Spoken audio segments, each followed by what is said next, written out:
সব ধরনের জ্বালানি তেলের দাম বৃদ্ধির প্রভাব পড়েছে চুয়াডাঙ্গায়। সেখানকার খবর জানাবেন সহকর্মী হোসেন মালিক। সারা দেশের মতো চুয়াডাঙ্গাতেও আসলে তেল নিয়ে সাধারণ মানুষের ভোগান্তি এখনো কমেনি। যদিও সরকারের পক্ষ থেকে বলা হচ্ছে তেলের পর্যাপ্ত মজুদ আছে এবং ডিপো থেকে পর্যাপ্ত তেল সরবরাহ করা হচ্ছে, তারপরেও আসলে যে পাম্পগুলো আছে সেখানে গেলে আসলে সরজমিনে যেটা দেখা যাচ্ছে আসলে সাধারণ মানুষের ভোগান্তি সে আগের মতোই আছে।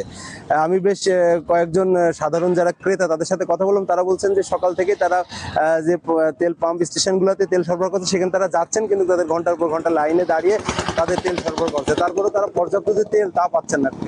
কোনো সময় 500 টাকার তেল দেওয়া হচ্ছে, কোনো সময় 300 টাকা তেল দেওয়া হচ্ছে, এইভাবে আসলে চলছে। যদিও জেলা প্রশাসনের পক্ষ থেকে বলা হচ্ছে যে না, ফুয়েল কার্ডের মাধ্যমেই খুব সুশৃঙ্খল ভাবে প্রতিটি পাম্পে আসলে তেল সরবরাহ করা হচ্ছে। তারপর আসলে এই চিত্র পাম্প স্টেশনগুলোতে বা এজেন্সি পয়েন্টগুলোতে একটু ভিন্ন দেখা যাচ্ছে। আর বিশেষ করে যারা কৃষক ভাই আছেন, চুয়াডাঙ্গাতে এখন মৃদু তাপ প্রবাহ চলছে, যার ফলে তাদের সেচের প্রয়োজন। সেচের কারণে তাদের যে ডিজেল যে জ্বালানি, সেই জ্বালানি তারানিতে এসে তাদেরকে আসলে ব্যাপক ভোগান্তিতে পড়তে হচ্ছে। যদিও আজকেও চুয়াডাঙ্গা জেলার 22টি তেল পাম্পে 1,22,000 লিটার ডিজেল, 20,500 লিটার পেট্রোল এবং 5,000 লিটার অকটেন বিতরণ করা হয়েছে। তারপরেও আমরা দেখেছি যে সকাল থেকেই দুপুরের মধ্যে আসলে প্রতিটি তেল পাম্পে আসলে তাদের যে তেল সরবরাহ তারা সেটা শেষ করে ফেলেছেন। আর জেলা প্রশাসনের পক্ষ থেকে বলা হচ্ছে যে তেল সরবরাহ নিশ্চিতে তারা নির্বাহী ম্যাজিস্ট্রেট এবং পুলিশ প্রশাসনকে তারা প্রতিটি পাম্পে রাখছেন, তার যেন সুষ্ঠু বিতরণ হয়।